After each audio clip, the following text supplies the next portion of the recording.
Welcome back to the channel, guys and gals. So today is a little bit different.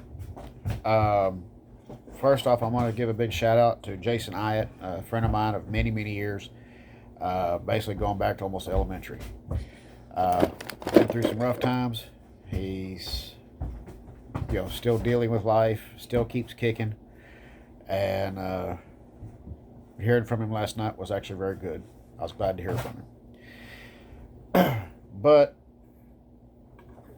today, like I said, is something a little bit different because something that was touched on, and kind of want to share that with y'all. And yes, before anybody asks, you only see this shirt a couple more days. That's it. Uh, but what I wanted to touch on was basically life. And have you ever physically died on your truck, or in your truck, or in your sleep, however you want to look at it? Dad, it's Spanish spray foam. Uh-huh. How hard it is. And I can honestly testify that yes, I have.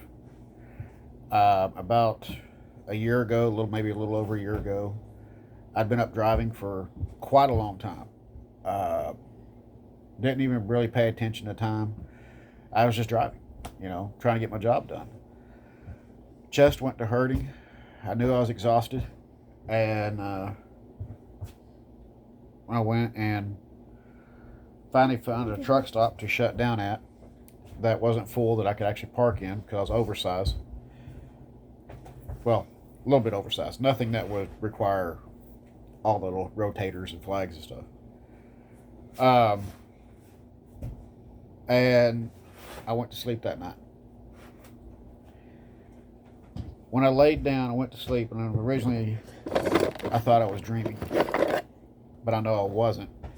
I saw everybody that had gone before me, talking with them, greeting them, shaking hands. There was no sorrow. There was no hunger, no anger, nothing.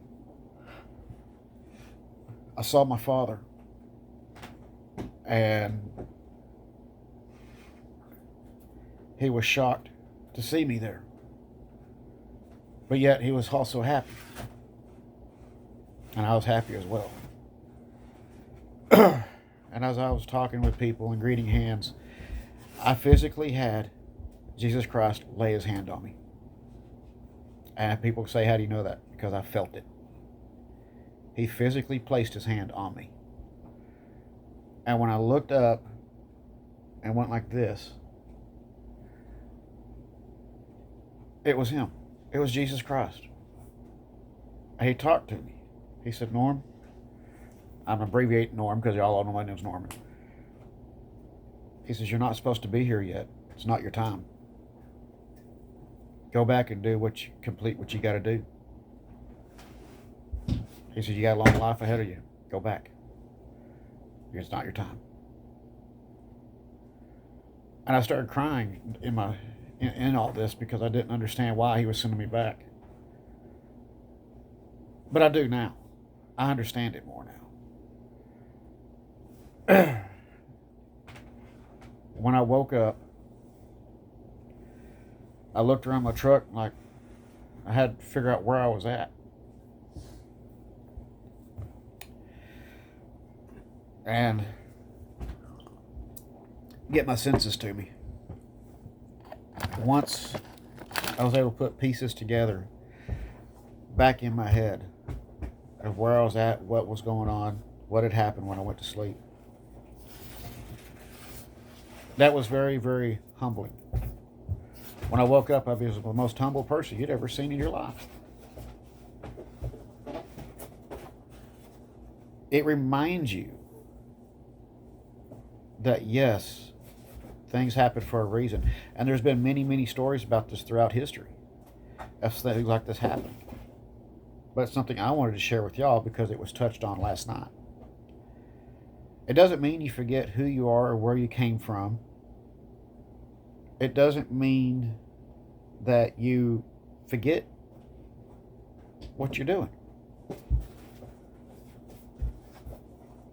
who you love. That doesn't change anything. That means you have a greater tolerance.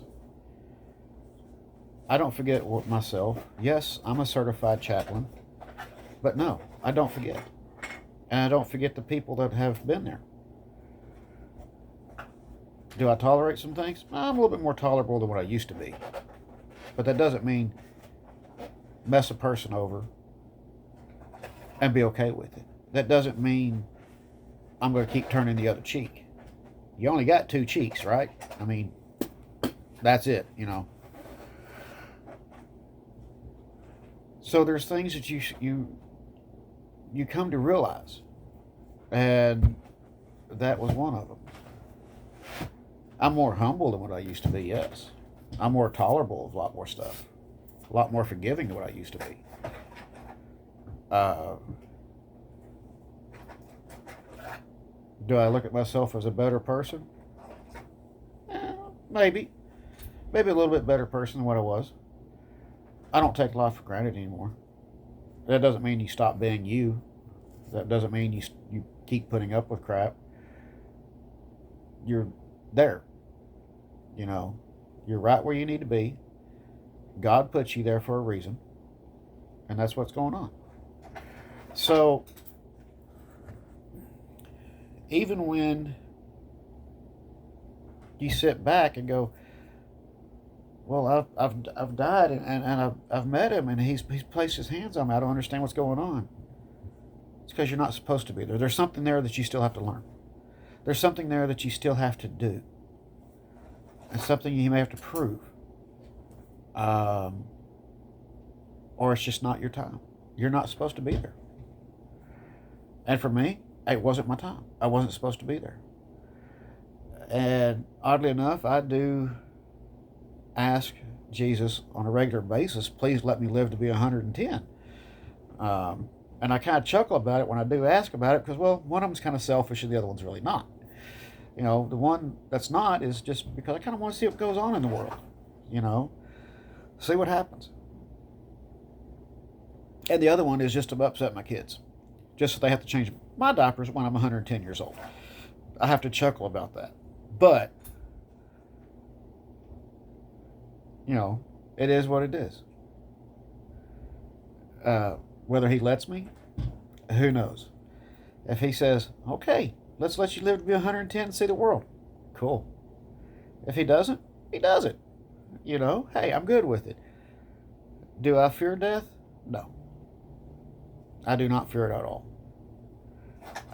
I guess when I was younger, I made a peace with death when I signed my name on the dotted line. Not once, but twice did I sign my name on that dotted line. And I don't fear it. Well, as my kids get older, there will come a day when I'm not here. And I want them to let them know I'm okay. That I'm okay. And I'm just fine. And I'll see them when they get there. And that will be a promise. But I've always told my kids that no matter what, if they ever need me, even when I'm gone from this earth, ask for me and I'll be there for them. All you got to do is say my name. It may have been a dream, maybe physical, who knows, right? Because we all know there's all types of stuff going on in this world today. But I'll be there. That's the type of love I have for my kids and my family.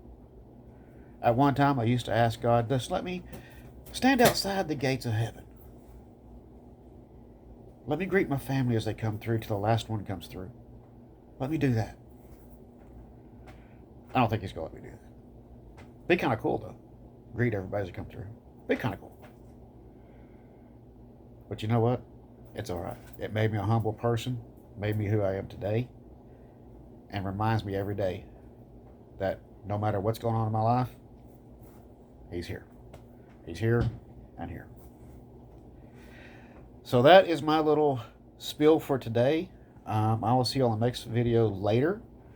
I am actually trying to locate a box that I stuck some 2-rail O-scale trucks into.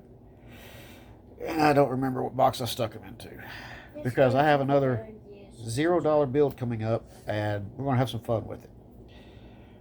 We will find them somewhere, wherever I stuck them. But we'll do a video on that on the $0 build. As always, keep the shiny side up, rubber down. I'll see you in the next video later tonight. I hope this is not offensive to anybody talking about this, but it was touched on last night and something I wanted to share with all y'all. Y'all take it easy. Have a wonderful day. See y'all then.